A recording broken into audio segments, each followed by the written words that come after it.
take a step and calmly walk away.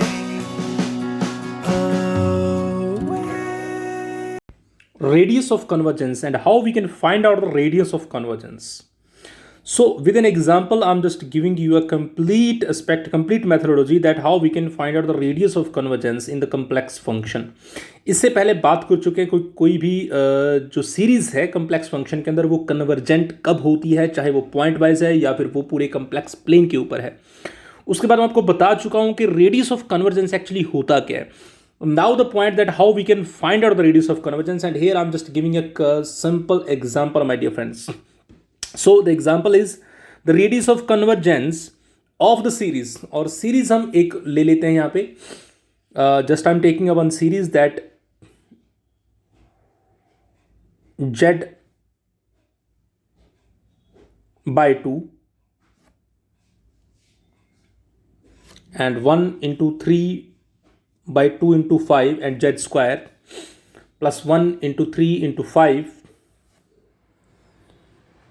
by 2 5 8 2 5 8. नीचे 3 3 का gap है, ऊपर आप देख सकते हैं 2 2 का गैप है. सारी ओ टर्म्स चल रही हैं.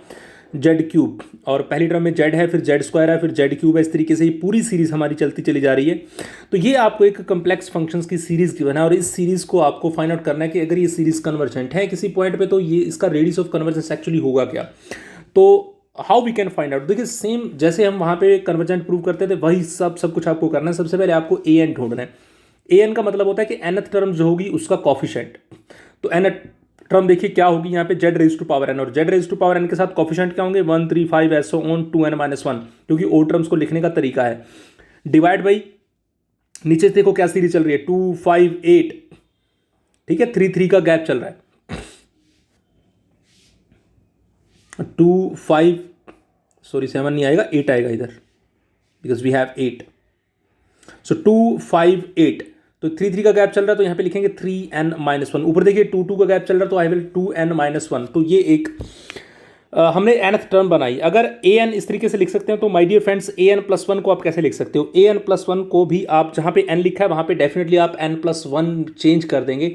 तो यहाँ पे बन जाएगा इसकी जो लास्ट टर्म है वो क्या होगी n-1, और उसके बाद जो नेक्स्ट टर्म आएगी वो क्या आएगी बच्चों 2n+1. तो सिंपल. तो हमने सिर्फ n को n+1 में चेंज करना है, बाकी चीज़ अपने आप बन जाएगी. तो हेयर यू विल सी कि आपकी जो an+1 टर्म है, देखिए वहाँ पे आप n तक जा रहे हो तो डेफिनेटली जो n+1 है वहाँ पे एक टर्म फालतू चले जाओगे ना. तो 2 5 8 और इसकी जो लास्ट टर्म आएगी वो बच्चों बन जाएगी 3n+1, 3n+2 सॉरी, क्योंकि 1 और 1 2 हो जाएगा. ठीक है.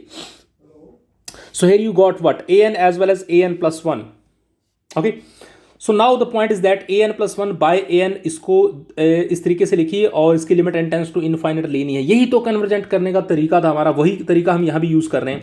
तो an+1 बाय an कर दीजिए तो आपके पास an+1 की वैल्यू भी है और आपके पास an की वैल्यू भी है.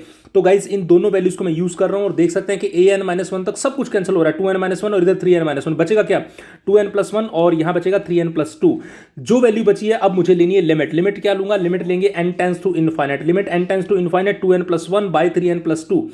तो अब लिमिट लेनी है. आई होप सो कि सबको बहुत अच्छे से क्लियर है. तो यहाँ पे देख सकते हो आप क्या करें, आप क्या करो ऊपर से कुछ वैल्यू कॉमन ले लीजिए और नीचे से भी कोई n की टर्म्स को कॉमन ले लीजिए.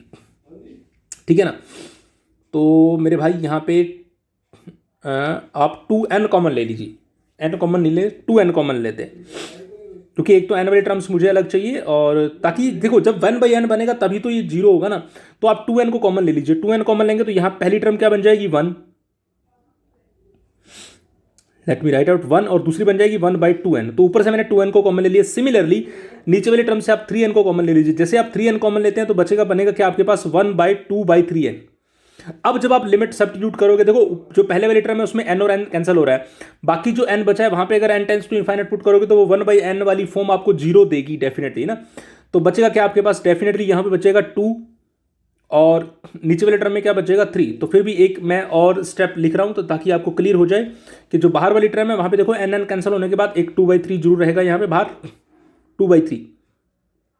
तो अब n को अगर मैं इनफाइनाइट पुट करता हूं तो अंदर वाला सारा पार्ट 0 बन जाएगा. तो आंसर आएगा क्या 2/3. तो ये जो 2/3 जो वैल्यू आई ना, इसी को बोलते हैं बच्चों रेडियस ऑफ कन्वर्जेंस. जो r की वैल्यू यही तो है, इसी को बोलते हैं capital R in complex function. Radius of convergence of any series is known as capital R is equal to 2/3। मतलब ये हुआ कि जब भी कोई सीरीज आपको गिवन होगी, आपको सिंपल ए एन ढूंढना है, फिर उसको ए एन प्लस वन ढूंढना है, और दोनों के n tends to infinite limit लेके आपको एक प्रॉपर वैल्यू फाइंड आउट करनी है।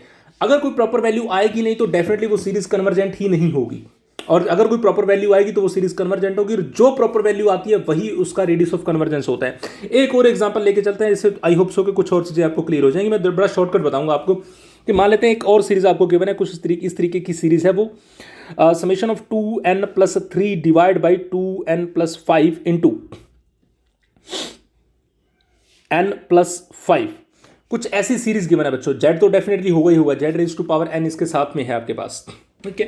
तो ये कोई कंप्लेक्स सीरीज है मेरे पास, और इस सीरीज का मुझे रेडियस ऑफ कन्वर्जेंस ढूंढना है। तो सबसे पहले मैं क्या ढूंढूंगा, an, और उसके बाद क्या ढूंढूंगा, an+1। अब आप an तो डायरेक्टली आपको दिख ही रहा है, n क्योंकि n की फॉर्म में समेशन गिवन है तो वही तो an है। तो यहाँ पे 2n/3 और 2n+3 2n+5 and n+5 into z raise to power sorry, क्योंकि इसका कोफिशिएंट लिखते हैं तो an आ गया आपके पास। सिमिलरली जहां पे n लिखा है वहां पे आप n+1 कर दीजिए, और इससे आपको an+1 मिल जाएगा। So my dear friends, an भी आप फाइंड आउट कर सकते हैं, an+1 भी, क्योंकि अगर आपके पास an है तो आप an+1 में तो सिर्फ n को n+1 लिखना होता है, an+1 बन जाता है। अब अगला स्टेप आपको पता है कि limit n tends to infinite लेंगे और an+1 बाय an करेंगे और कुछ वैल्यू निकालेंगे। अब जो वैल्यू आएगी वही हमारा क्या होगा, रेडियस ऑफ कन्वर्जेंस होगा। सो this is the methodology that how you can find out the radius of convergence of any series, और इस क्वेश्चन का जो आंसर आएगा बच्चों वो आएगा 1। You can also try at your own. So thank you so much for watching this. Bye bye.